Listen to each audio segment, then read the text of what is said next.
So ನಮ್ಮಲ್ಲಿ ಒಂದು rules ಏನಂತಂದರೆ, ನಾವು ನಮ್ಮ ರಿಪೋರ್ಟರ್ ಎಲ್ಲ ಬಂದಿದ್ದಾರೆ ಇಲ್ಲಿ, ಅವ್ರಿಗೆಲ್ಲ ಹೇಳ್ಬಿಡ್ತೀವಿ, ನೀವು ಸುಮ್ಮನೆ ಈ ಗುದ್ಲಿ ಪೂಜೆ ಮಾಡಿರೋದು, ರಿಬನ್ ಕಟ್ ಮಾಡಿ ಉದ್ಘಾಟನೆ ಇಂಥವೆಲ್ಲ ನ್ಯೂಸ್ ಮಾಡೋಕ್ಕೆ ಹೋಗಬೇಡಿ. ನಾವು ಮಾಡುವಂಥ ನ್ಯೂಸ್ಗಳಿಂದ ಏನಾದರೂ ಬದಲಾವಣೆ ಆಗಬೇಕು.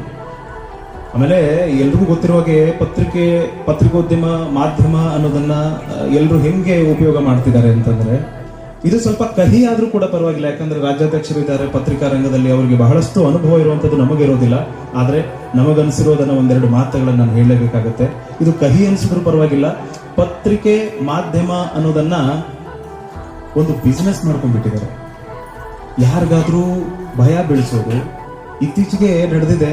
ಇವತ್ತು ಪ್ರತಿ ಹಳ್ಳಿಗಳಲ್ಲಿ ಗ್ರಾಮ ಪಂಚಾಯತಿಗಳಲ್ಲಿ ಏನ್ ಮಾಡ್ತಿದ್ದಾರೆ ಅಂತಂದ್ರೆ, ಒಂದು ID ಕಾರ್ಡ್ ತಗೊಳ್ಳೋದು. ID ಕಾರ್ಡ್ ಏನು ಫೋಟೋಗ್ರಾಫರ್ ಫೋಟೋ ಸ್ಟುಡಿಯೋಗೆ ಹೋಗ್ಬಿಟ್ರೆ ಒಂದು ID ಕಾರ್ಡ್ ಮಾಡ್ಕೊಟ್ಬಿಡ್ತಾರೆ. ನಾನು ರಿಪೋರ್ಟ್ರು, ನಾನು ಮಾಧ್ಯಮ, ಆ ಹೆಸರು ಯಾರು ಕೇಳಿರೋದಿಲ್ಲ. ಅದನ್ನ ತಗೊಂಡ್ಬರೋದು, ಮಾಹಿತಿ ಹಕ್ಕು ಹಾಕ್ತೀವಿ ಅನ್ನೋದು, ದಬ್ಬಾಳಿಕೆ ಮಾಡೋದು, ಬ್ಲ್ಯಾಕ್ ಮೇಲ್ ಮಾಡೋದು, ದುಡ್ಡು ಮಾಡ್ಕೋದು.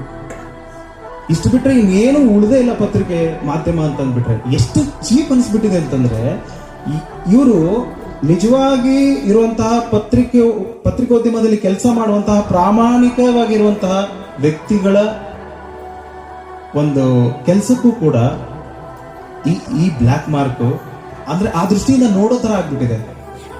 ಸೊ ಅಲ್ಲಿವರೆಗೂ ಇದು ಬಂದಿದೆ.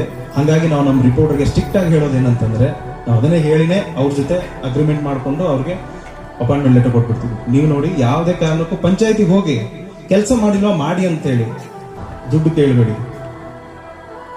ಅವ್ರು ಏನಾದ್ರೂ ಚೆನ್ನಾಗಿ ಕೆಲಸ ಮಾಡಿದ್ರೆ ಅದನ್ನ ನೀವು ಬಿಂಬಿಸಿ ಇನ್ನು ಬೇರೆ 4 ಪಂಚಾಯತಿಗಳಿಗೆ ಮಾದರಿ ಆಗ್ಲಿ, ಅವಾಗ ಅವ್ರ ಪ್ರೀತಿಯಿಂದ ಏನಾದ್ರು ಕೊಟ್ಟರೆ ತಗೊಳ್ಳಿ. ಆದ್ರೆ ನೀವು ದುಡ್ಡು ಅಂತ ಕೆಲಸ ಮಾಡಬೇಡಿ.